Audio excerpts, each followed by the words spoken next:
Napilitan namang bumalik sa manual voting ang mga botante sa Marawi City. Nasira raw kasi ang ilang PCOS machine na dapat sana'y gagamitin doon. Mula sa Marawi, nakatutok live si June Veneracion. June!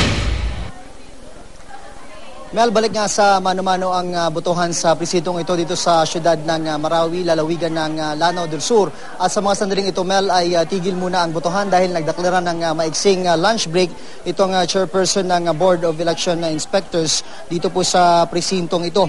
Dahil bukod dyan sa lunch break na yan ay sa ilalim po kasi ng tradisyon ng mga Muslim ay kailangan po silang magdasal tuwing pagsapit ng alas 12 ng tanghali. Nagkaproblema ang dalawang PCOS machine para sa presintong ito.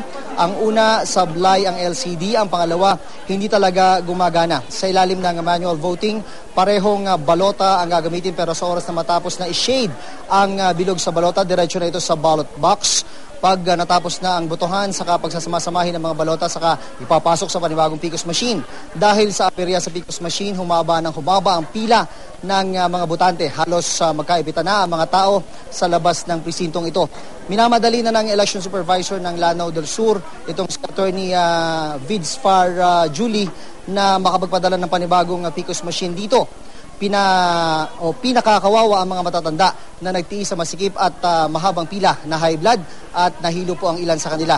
Binigyan naman sila ng prioridad ng mga BEI na maunang makaboto.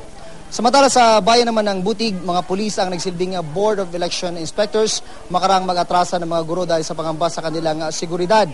Lagi kasing magulo ang eleksyon sa bayan na yon. Dito, ang naging problema naman ay ang mga pasaway ng mga poll watcher at meron na dinidiktahan ng mga ilang botante kung sino ang kanilang dapat iboto. Panay ang saway sa kanila ng mga pulis na BEI pero hindi pa rin sila paawat at pangungulit sa mga botante. At yan ang latest mula rito sa Lanao del Sur. Balik sa Mel. Maraming salamat sa iyo, June Veneracion.